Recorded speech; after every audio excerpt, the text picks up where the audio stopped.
Demain, la direction étudie l'idée de vendre au privé pour éponger le déficit budgétaire. Les salariés sont inquiets. Antoine Marguet et Emery Loisel. À Montfort-l'Amaury, c'est un EHPAD au cœur d'un parc arboré en très bon état. Une perle, surtout pour un établissement public. Ici, on compte 132 soignants pour 202 résidents.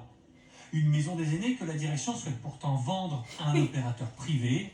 Les salariés, eux, s'inquiètent de ce projet. Mais vous savez bien que le privé va rentabiliser. Déjà, nous, on est déjà en flux tendu. Honnêtement, on est en flux tendu. Nos agents, ils font le maximum d'année en année, avec les moyens qu'ils ont à leur disposition. Le privé, ne vous inquiétez pas, ils n'auront pas d'état d'âme. Déjà, les chefs d'établissement, ils font ce qu'ils peuvent, avec le budget qu'on leur alloue. Mais le privé, ils ne vont pas se gêner. Un projet de privatisation qui passe mal, surtout après les scandales Orpea ou Corian. Des opérateurs privés qui ont maltraité leurs résidents pour des raisons financières. Pour la direction de l'hôpital public que nous avons contacté, mais qui n'a pas souhaité s'exprimer devant notre caméra, il s'agit surtout de vendre le site de Montfort-l'Amaury pour financer celui de Jouarre-Pontchartrain.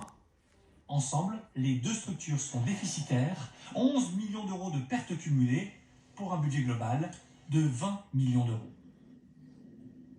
En fait, c'est un chantage en disant que le siège de la Mole est viable uniquement si on se sépare de ces 200 lieux.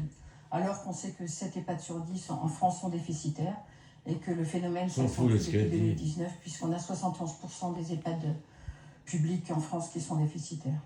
À ce jour, le projet de vente n'a pas encore d'agenda. Mais selon nos informations, l'hôpital public aurait déjà trouvé un opérateur privé intéressé par la vente de Montfort-l'Amaury. Un rendez-vous entre les syndicats et l'ARS, l'Agence régionale de la santé, est prévu en septembre prochain. Elle concrétise l'engagement de Paris 2020.